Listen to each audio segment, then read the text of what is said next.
Okay, so this has to get bypassed the hot water heater. Yep. So this will open it to bypass, and this will shut off. These two here will shut off the actual water heater. Okay. So when it comes up, it makes hot and cold lines in one system.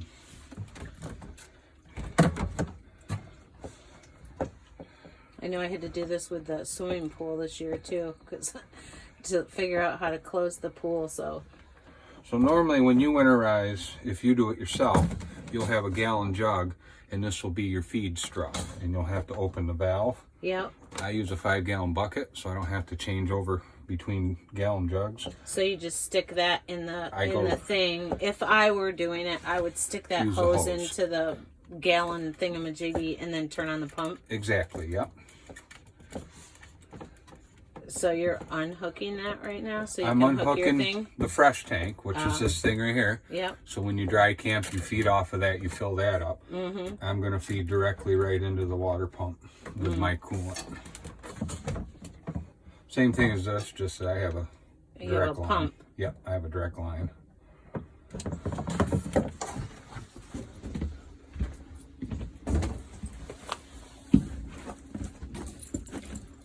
Oh boy, yeah, I can feel that right in the middle of the doorway there. Yeah, I know.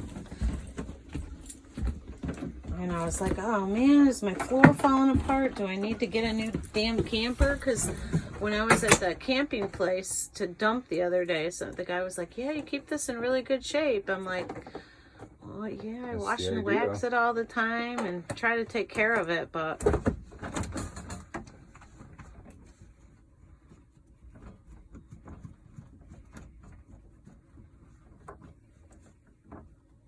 Now this is a pretty easy process. You drain that tank first, bypass it.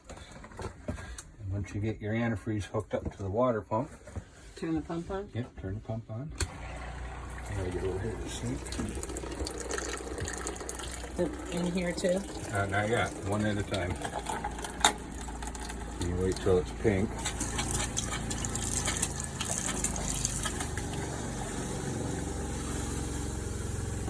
Then you run over to the cold side. It turns clear again.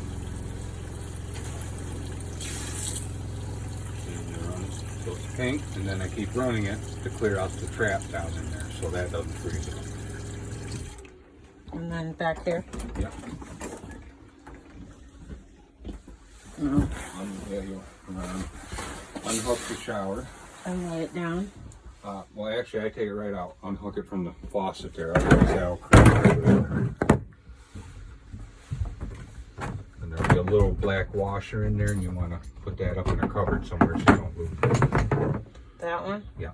And in the spring, you'll need to put that back together. Push it in. Yep. There it goes. I don't know where you want to keep it. If we Put put it right it. by the sink for right now, and then you can take care of it. Okay. And then turn this on? Yep, one at a time. Yep, cold or hot. Turn the other one? Turn it off, yep. And now turn the cold or the other side on.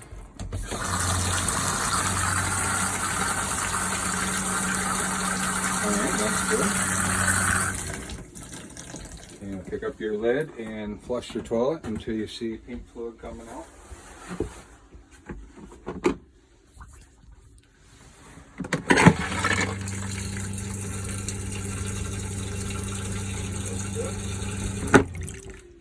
Now, Let it. Does it matter if it's sitting in the like little hole there? That's actually good right there. Okay. Yep.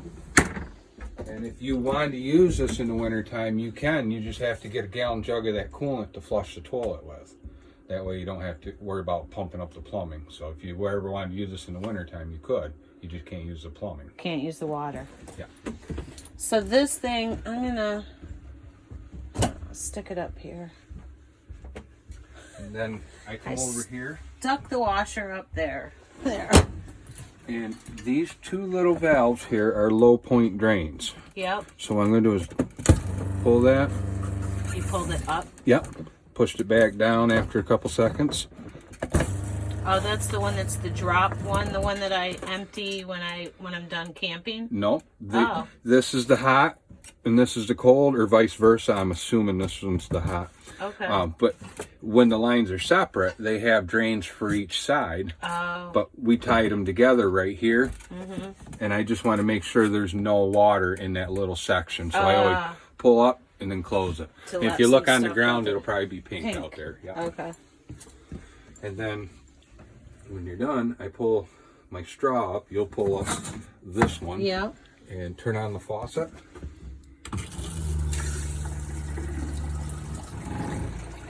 And see how I'm sucking air?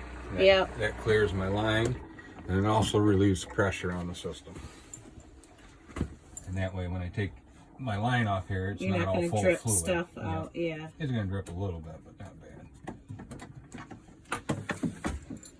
So in the spring, you winterize your own every spring? No, you did it. Did I? I can't remember. I'm sorry. Yeah, you did it. So if you wanted to do this yourself, it's very simple. Yep. You put water in the fresh tank.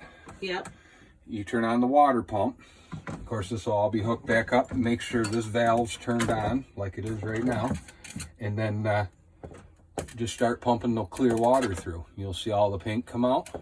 And you just like we just did to winterize it, you're going to do just the opposite.